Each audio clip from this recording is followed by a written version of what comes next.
हाँ जी बच्चों, good afternoon.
तो बच्चों, टॉपिक चल रहा था इन्वेस्टमेंट डिसीजन, और इन्वेस्टमेंट डिसीजन में अब हम मेथड स्टार्ट कर रहे हैं।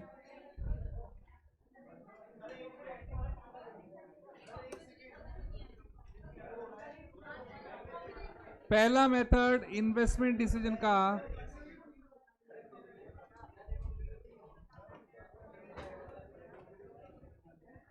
फर्स्ट मेथड, पे back period method.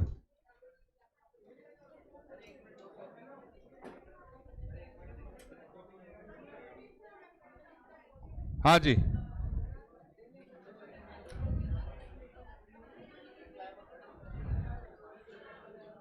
payback means realization of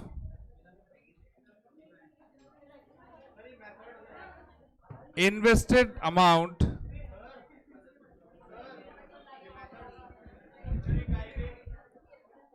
chapter के कुछ ही नहीं, ऐसे ही।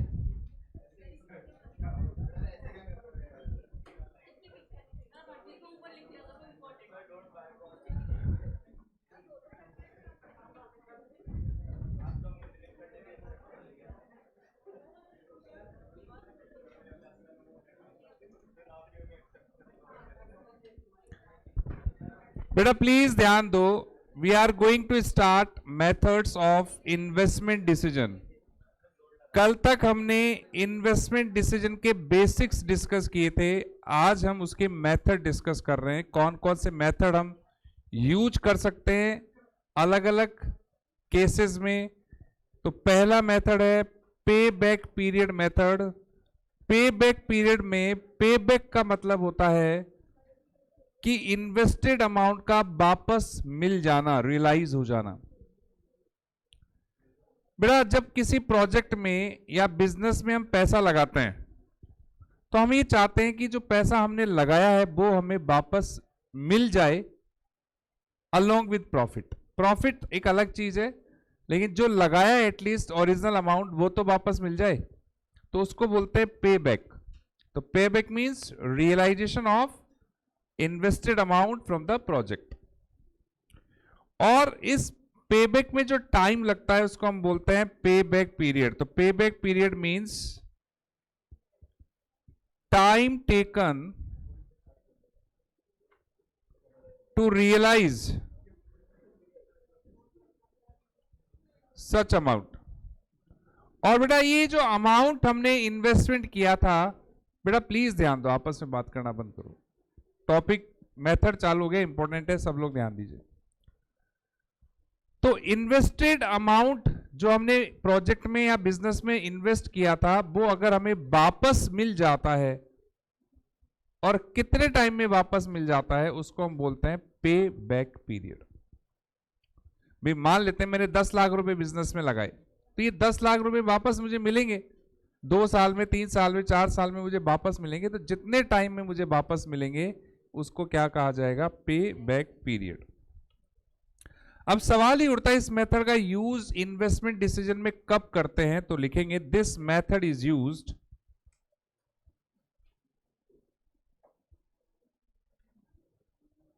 When investment is made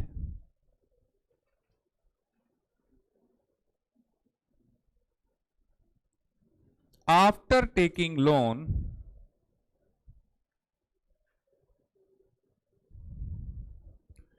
which is to be repaid in certain period, जिसे हम बोलते हैं कट ऑफ पीरियड।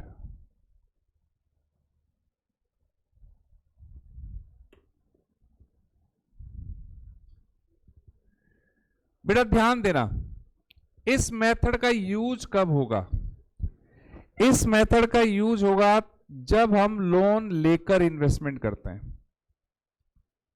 और लोन आप सबको पता है, लोन का एक रीपेमेंट पीरियड होता है जिसे हम बोलते हैं कट ऑफ पीरियड या रीपेमेंट पीरियड या maturity period.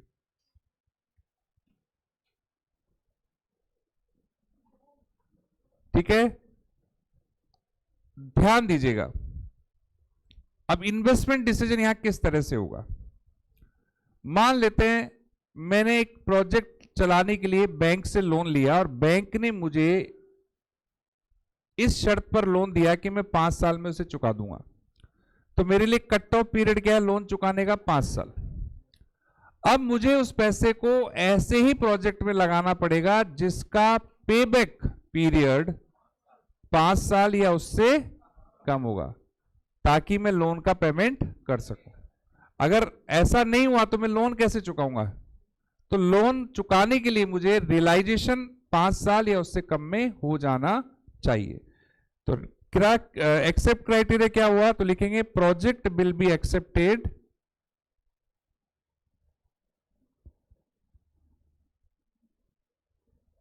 Only when it's payback period is less than or equals to cut off period।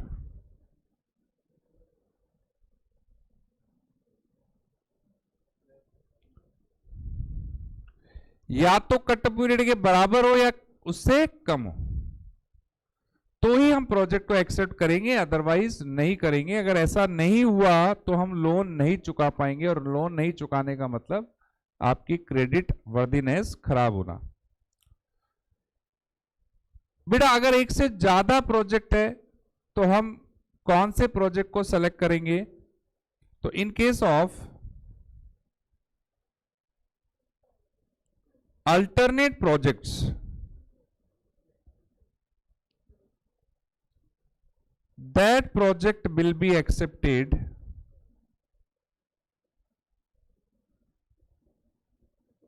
having least payback period। बेटा एक से ज्यादा प्रोजेक्ट है, एक से ज्यादा प्रोजेक्ट है तो उस प्रोजेक्ट को एक्सेप्ट किया जाएगा जिसका पेबैक पीरियड सबसे कम होगा, यानी जो प्रोजेक्ट हमें सबसे जल्दी पैसे दे देगा उसको हम एक्सेप्ट करेंगे। लीस्ट पेबैक पीरियड होना चाहिए। अब सवाल ही उठता है पेबैक पीरियड की कैलकुलेशन कैसे की जाती है, how to calculate payback period. बेटा इसमें दो बात है। पहली बात, if annual cash inflow is same या इवन, अगर आपका एनुअल कैश इनफ्लो सेम हुआ, बराबर हुआ, तो फिर पेबैक पीरियड निकालने का फॉर्मूला सिंपल हो जाएगा। Original cost upon annual cash inflow.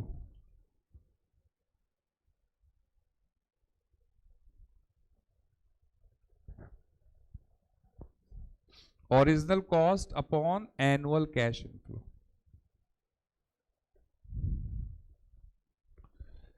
Example, अगर किसी प्रोजेक्ट की कॉस्ट है 5 लाख रुपए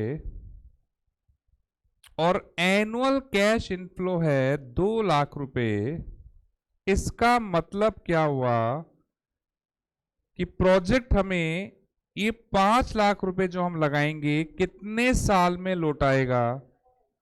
2.5 साल में हमें लौटाएगा। तो प्रोजेक्ट का पेबैक पीरियड क्या हो गया? 2.5 साल। आज हमने 5 लाख लगाए, हर साल हमें 2 लाख मिलेंगे, तो ये 5 लाख कितने टाइम में रिकवर हो गए? 2.5 साल में रिकवर हो गए। पेबैक पीरियड आ गया 2.5 साल।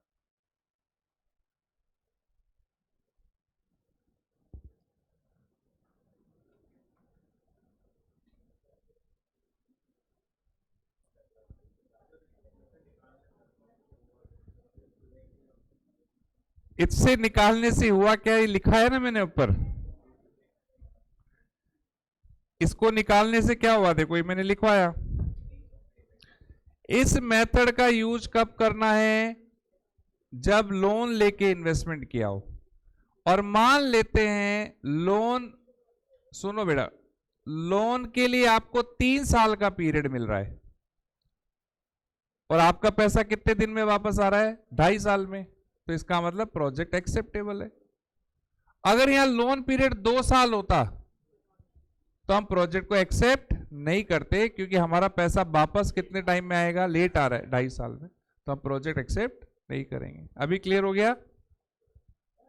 हाँ जी। मैंने क्या कहा कि ये मेथड कब यूज होगा? अगर आपको नहीं लगता ये मेथड सुटेबल है तो और भी मेथड पढ़ने वाले हैं अपन। ये मेथड कब यूज होगा? इस केस में। ठीक है बेटा। और एक चीज और बेटा, जितने भी मेथड पढ़ेंगे सबका अपना अलग कंसेप्ट है, अलग सिचुएशन में यूज होते हैं, और कई बार हम एक से ज्यादा मेथड अप्लाई करके भी डिसीजन ले सकते हैं।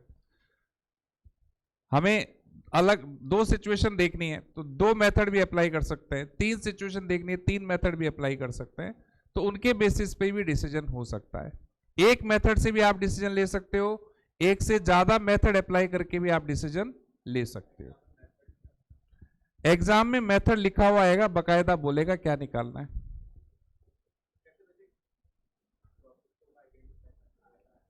क्या चीज? मेथड का नाम लिखेगा स्पेशल,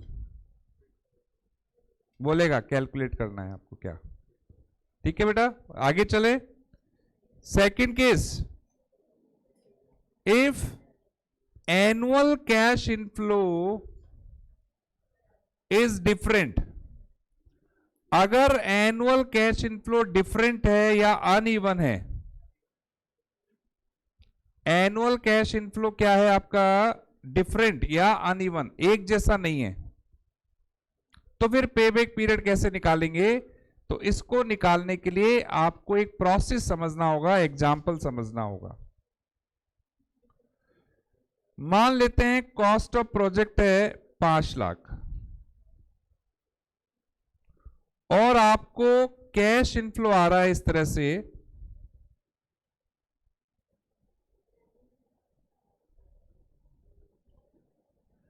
ईयर 1 में 1,80,000 रुपए, 2 में 2 लाख रुपए, 3 में 90,000 रुपए, 4 में 1,60,000 रुपए, 5 में 2,10,000 रुपए। इस तरह से आपको इनफ्लो आ रहा है।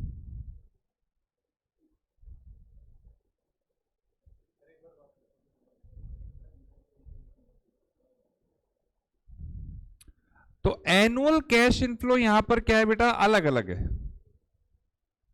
एनुअल कैश इनफ्लो यहां पर अलग है।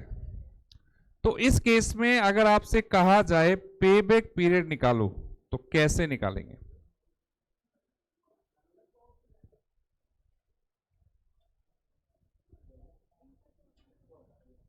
कॉपी कर लिया बेटा सबने? अब बेटा आप क्या करेंगे, एक टेबल बनाएंगे।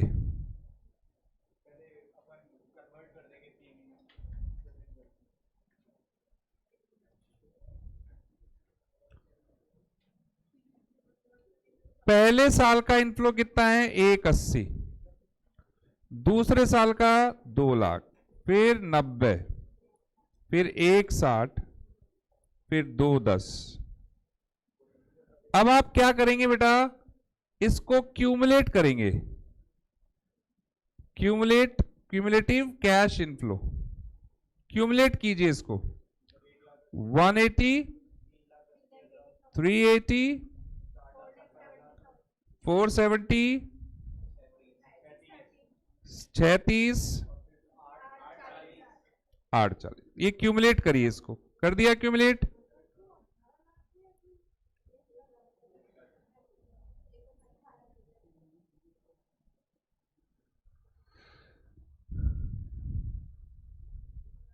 क्यूमुलेट कर दिया बेटा। अब ध्यान से देखना, इन्वेस्टमेंट कितना किया है हमने, ये 5 लाख कौन से ईयर में रिकवर हो रहे हैं?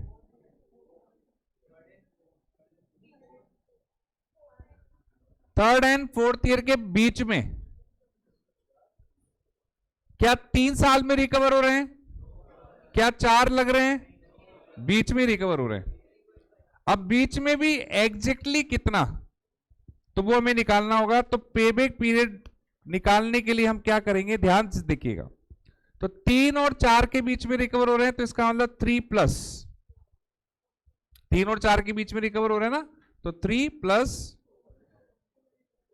3 साल में हमारी रिकवरी कितनी हुई है बेटा, 470। ध्यान से देखना, 5 लाख लगाए थे, 3 साल में कितने रिकवर हुए, 470।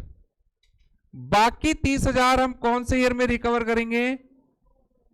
और फोर्थ ईयर का इनफ्लो कितना है, 160। तो इसका मतलब on an average fourth year में कितना टाइम लगेगा? अब इसको सॉल्व कर लो।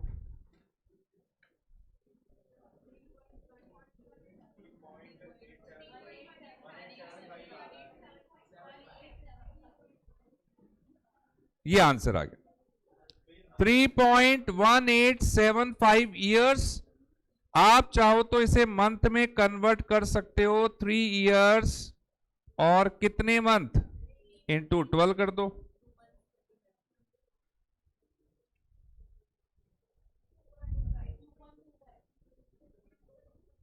ठीक है, ये आंसर आ गया इसका। यानी लगभग 3 साल 2 महीने में या 2.25 महीने में आपको ये पैसा मिल जाएगा।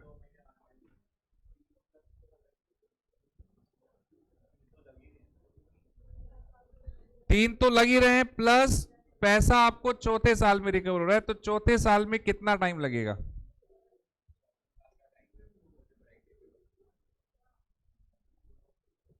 हो गया बेटा, सबको क्लियर हो गया ये?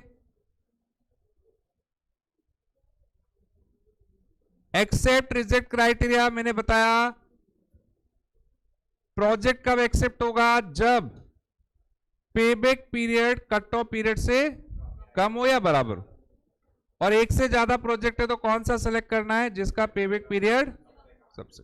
क्लियर हो गया सबको? अब एक बड़ा क्वेश्चन ले रहे हैं।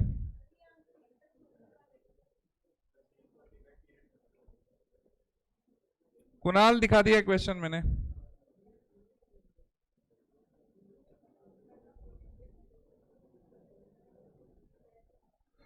बेटा कैश इनफ्लो कॉस्ट से ज्यादा होगा तभी तो प्रॉफिट होगा विनायक।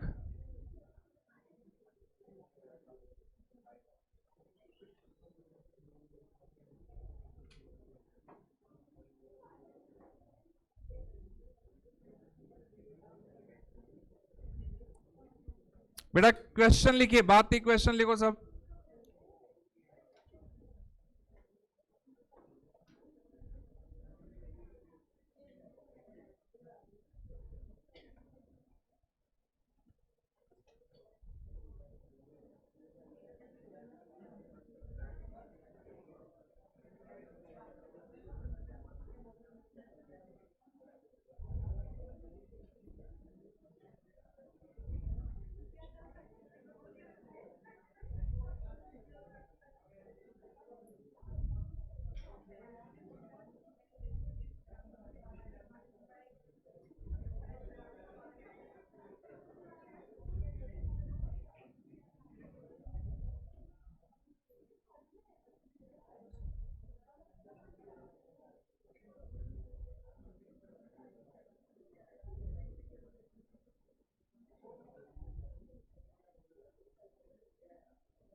हाँ जी, राइट डाउन द क्वेश्चन।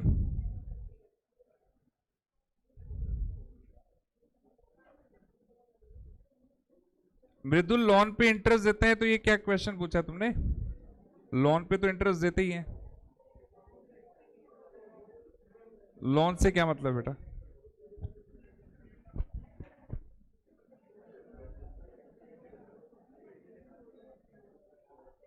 तो इंटरेस्ट तो हम ईयरली बेसिस पे चार्ज करेंगे ना प्रोजेक्ट से।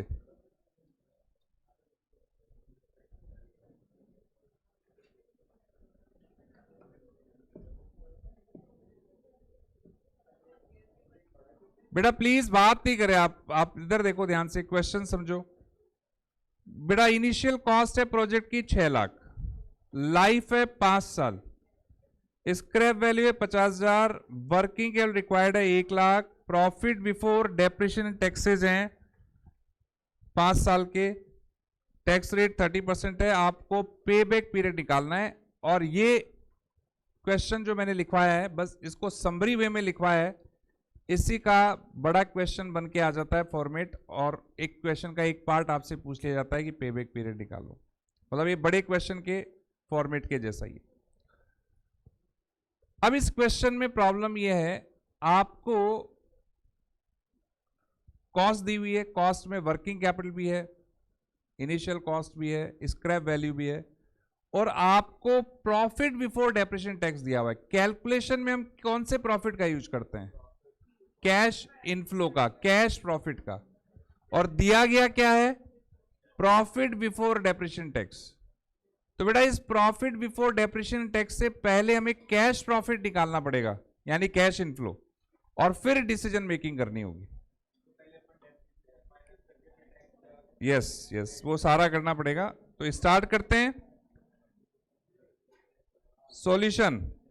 सबसे पहले तो कॉस्ट निकालिए प्रोजेक्ट की, प्रोजेक्ट की कॉस्ट। बेटा प्रोजेक्ट की कॉस्ट क्या है? एक तो इनिशियल कॉस्ट प्लस, अरे कॉस्ट ऑफ प्रोजेक्ट क्या है? Initial cost plus additional cost any working capital. Working capital कितना है? तो ये 7 लाख प्रोजेक्ट की कॉस्ट है,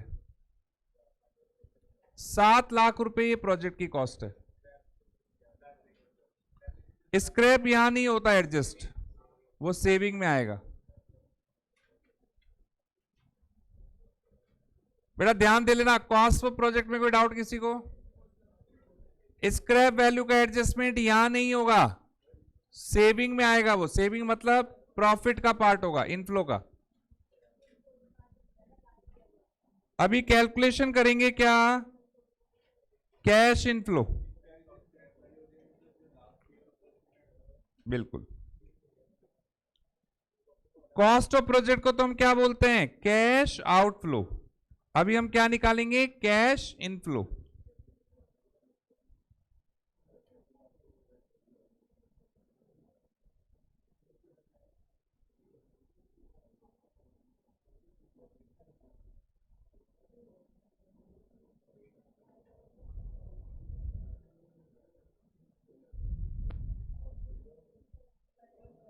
अब बेटा ध्यान दीजिएगा,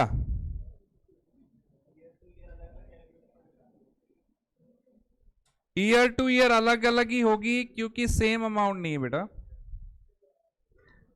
सबसे पहले आपको पीवीडीटी दिया हुआ है, अमाउंट बोलो पीवीडीटी का।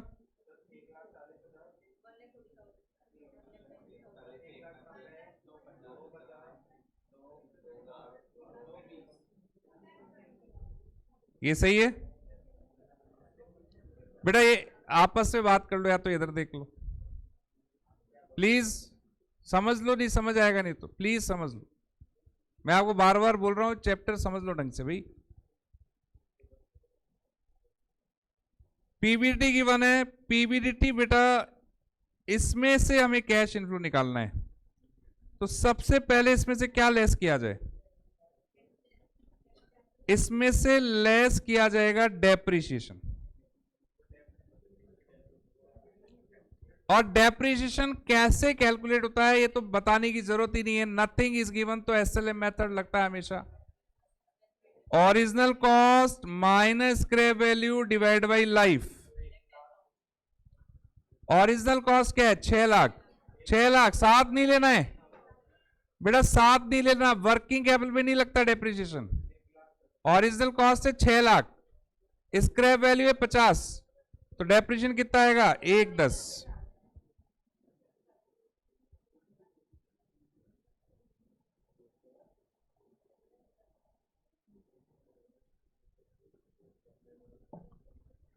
डेप्रिसिएशन में किसी को डाउट, वर्किंग कैपिटल में मत लगा देना डेप्रिसिएशन, वर्किंग कैपिटल पे नहीं लगता है, ठीक है। लेस करो बेटा, पीबीटी आ जाएगा 30, 80, 140, 90, 1/10, ये पीबीटी आ गया।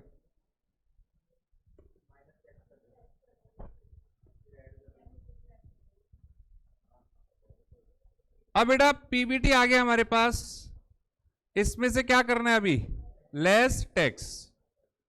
अब बेटा 2 तरीके हैं, टैक्स कैलकुलेट करके फिर लेस करो, या डायरेक्टली पीएटी निकाल लो, एक स्टेप बच जाएगी। डायरेक्ट पीएटी कैसे निकालोगे, पीबीटी को 1 - टी से मल्टीप्लाई कर दो। अरे टैक्स रेट क्या है 30, तो पीएटी क्या होगा 70, तो डायरेक्ट 70% निकाल लो, 21,000, 56, 98, 63, 77।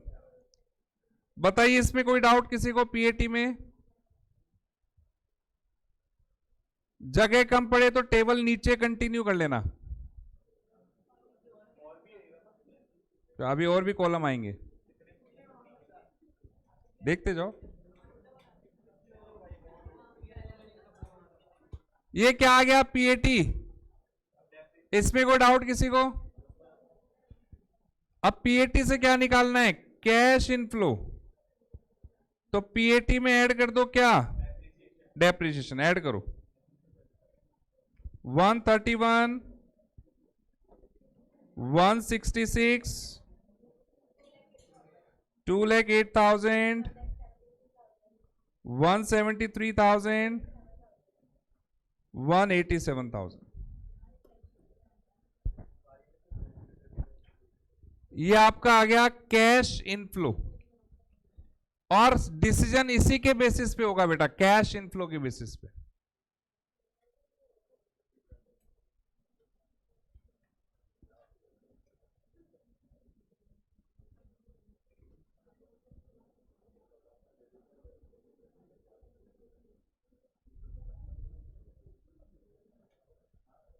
यहां तक कर लिया कॉपी सबने।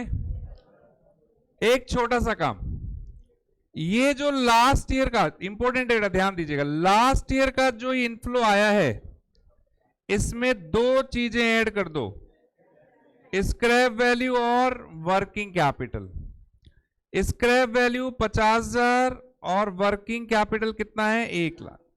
ये क्यों ऐड करते हैं बेटा, इसका नोट में लिखवा चुका हूं, ध्यान से पढ़ो, वापस जाके पढ़ो। स्क्रैप वैल्यू क्यों ऐड करते हैं, क्योंकि हमारी सेविंग है जो कब होगी, ईयर एंड पे, प्रोजेक्ट एंड पे। और वर्किंग कैपिटल भी आपकी सेविंग हो जाती है लास्ट में, क्योंकि ये रियलाइज्ड बैक है, ये रियलाइज्ड बैक होती है। आप देखो लिखा है मैंने, पढ़िए ध्यान से इंपॉर्टेंट नोट्स में। वर्किंग कैपिटल शुरुआत में कॉस्ट होती है, बाद में ये रियलाइज हो जाती है, मैंने लिखवा है देखिए। तो बेटा ये लास्ट में हमारे लिए सेविंग है, ये दोनों चीजें हमें वापस मिलेगी, इसलिए सेविंग में ऐड कर दो। अब बेटा क्या करना है, क्यूमुलेट करना है। अभी क्यूमुलेट कीजिए 131, 297,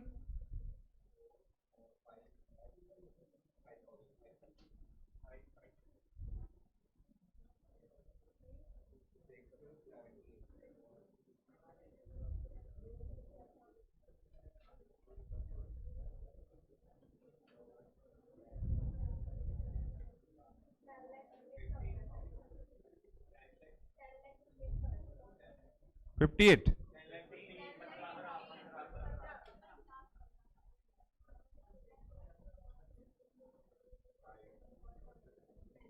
ये आ गया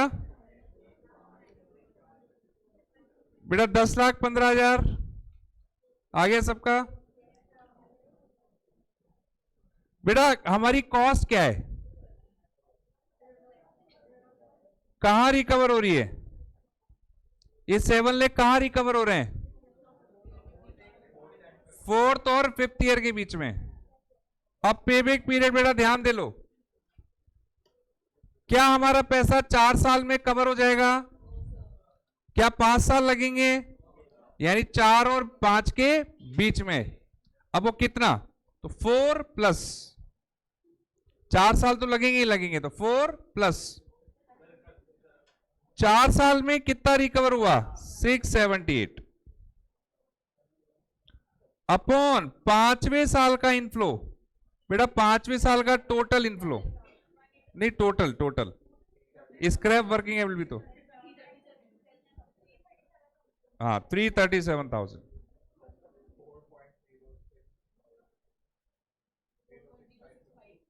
065 ईयर्स, ये आंसर आ गया।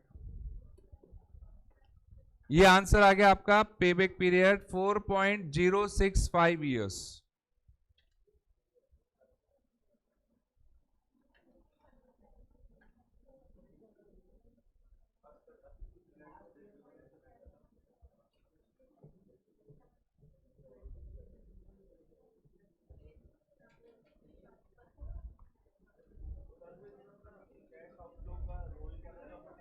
कॉस्ट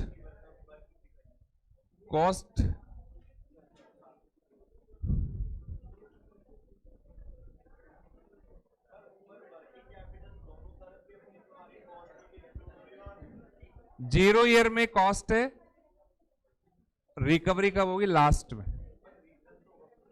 बताया ना। 0 ईयर में आपने पैसे लगाए तो आज तो वो कॉस्ट है ना, मिलेगा कब,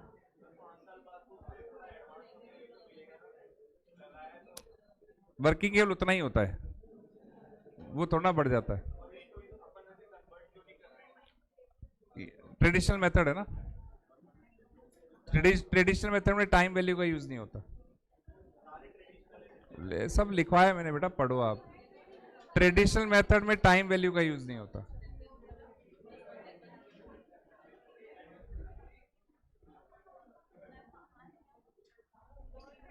ट्रेडिशनल मेथड के नीचे देखो क्या लिखा हुआ,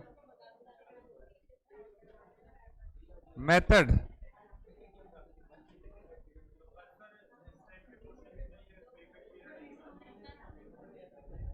पेबैक पीरियड आगे,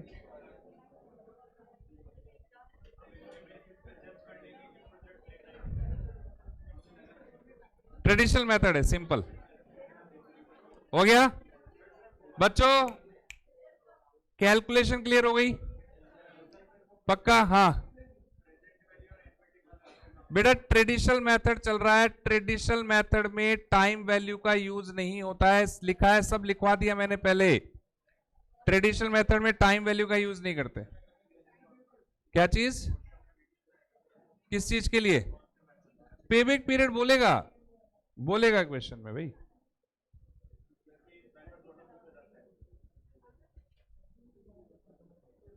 बोलेगा, मेथड का नाम बोलेगा। हो गया बेटा? नाउ एडवांटेज ऑफ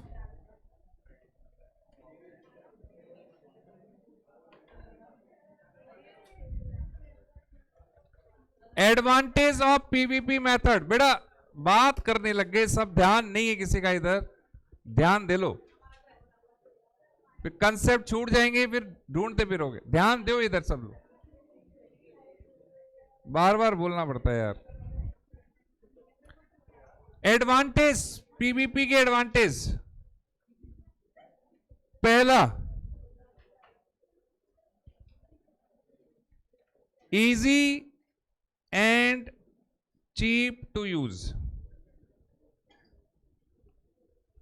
सस्ता और सरल। Easy and cheap to use, no expert is required. आप नॉर्मल कैलकुलेशन है,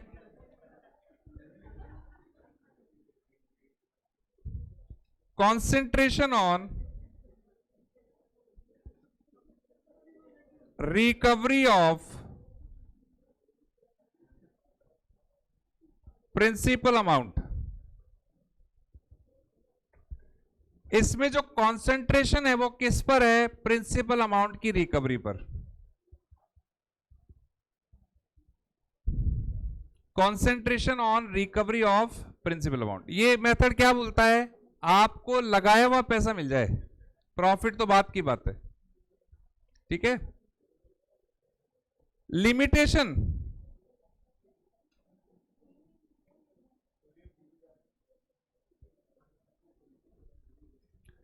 मेथड की प्रॉब्लम, सबसे बड़ी problem, profitability is not considered.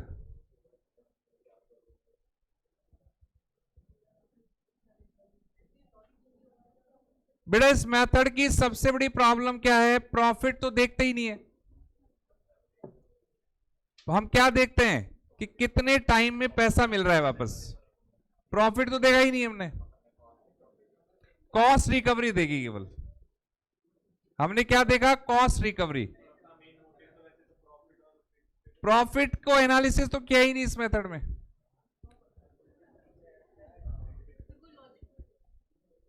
Logic हुआ ना, लोन चुकाना है लॉजिक हो गया ना, लोन चुकाना है भी। लेकिन बेटा ये जो कमी है इसको दूर करने के लिए एक सब मेथड बना हुआ है। To overcome this problem we also use post profitability.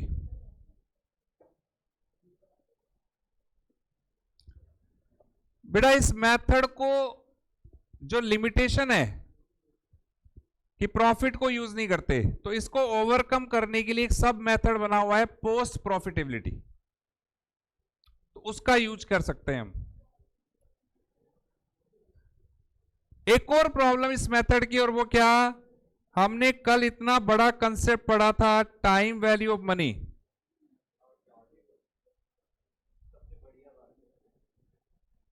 Not used. दूसरी प्रॉब्लम, टाइम वैल्यू का तो यूज ही नहीं हुआ,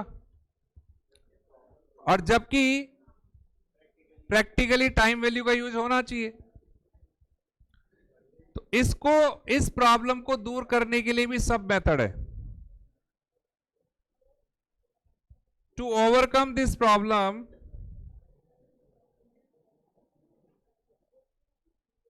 discounted payback period is used।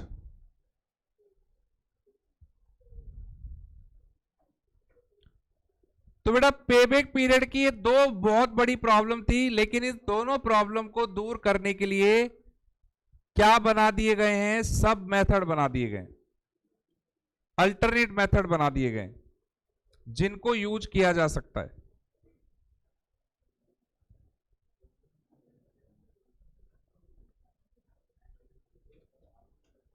दो कमियां थी, दोनों को दूर कर दिया।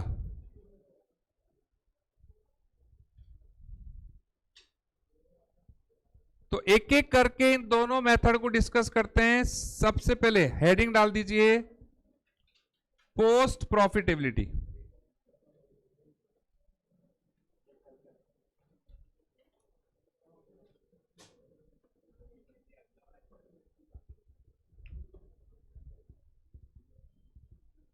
अगला method post profitability.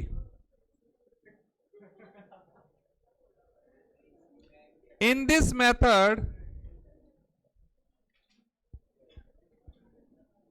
apart from payback period, we also calculate post profitability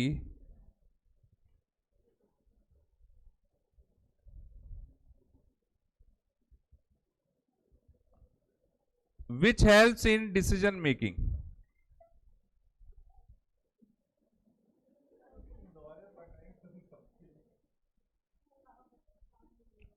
और पोस्ट प्रॉफिटेबली कैसे कैलकुलेट करेंगे? तो टोटल कैश इनफ्लो लेंगे, माइनस कर देंगे टोटल कॉस्ट, तो ये हमारे पास आ जाएगा पोस्ट प्रॉफिटेबिलिटी। तो पेबैक पीरियड के साथ हम पोस्ट प्रॉफिटेबिलिटी निकाल के डिसीजन मेकिंग कर सकते हैं।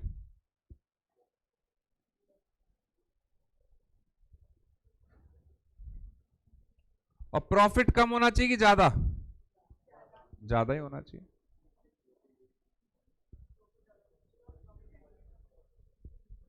पेबैक पीरियड कम होना चाहिए, प्रॉफिट ज्यादा होना चाहिए। एग्जाम्पल,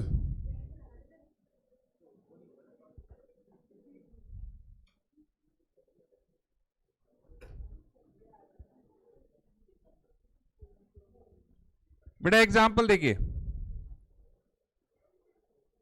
दो प्रोजेक्ट हैं ए और बी, दोनों की कॉस्ट है 5 लाख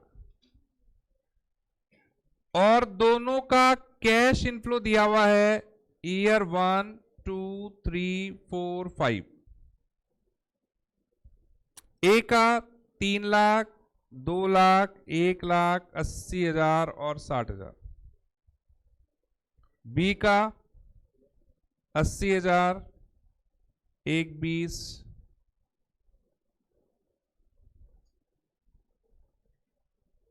3 लाख, 4 लाख, 3 लाख।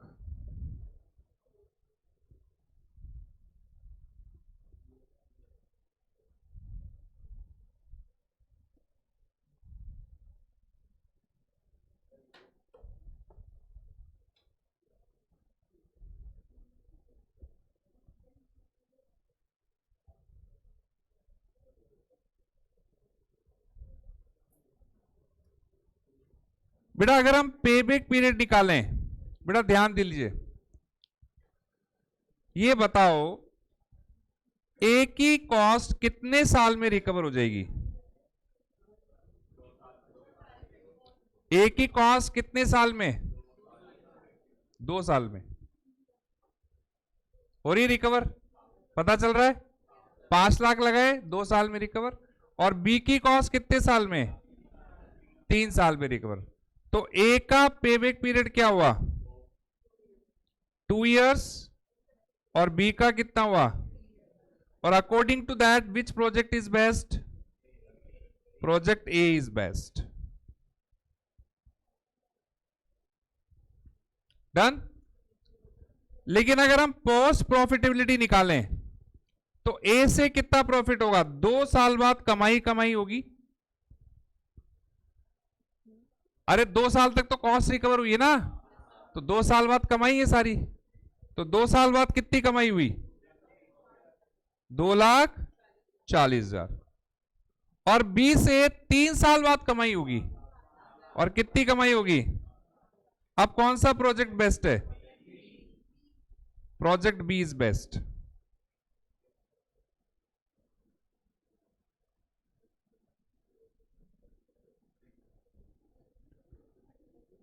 अब आप डिसीजन ले सकते हो। क्या करना है, पैसे जल्दी चाहिए कि प्रॉफिट चाहिए?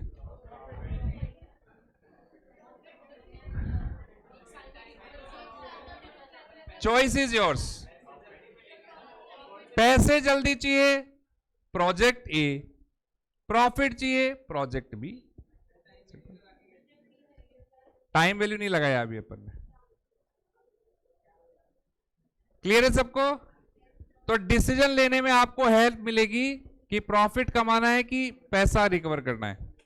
ये क्लियर हो गया सबको? समझ में आ गया पीपी?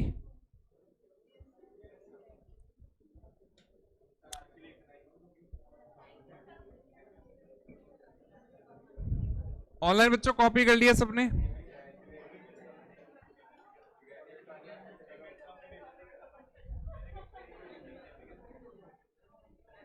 ये क्लियर हो गया सबको?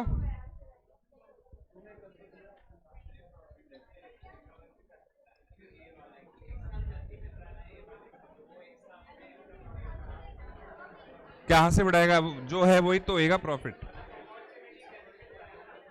क्या? तो वो तो यहां भी इन्वेस्ट होगा, वो तो बी में भी होगा।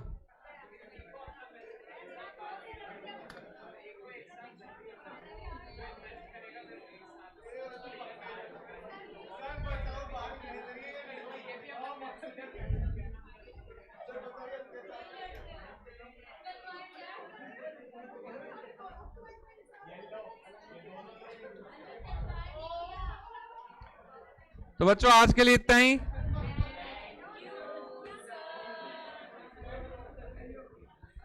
बेटा मैंने बताया ना मोनिका, पैसे जल्दी चाहिए तो प्रोजेक्ट ए और प्रॉफिट चाहिए तो प्रोजेक्ट बी। तो अकॉर्डिंगली आपको डिसीजन लेना है कि which one is important for you. ठीक है मोनिका?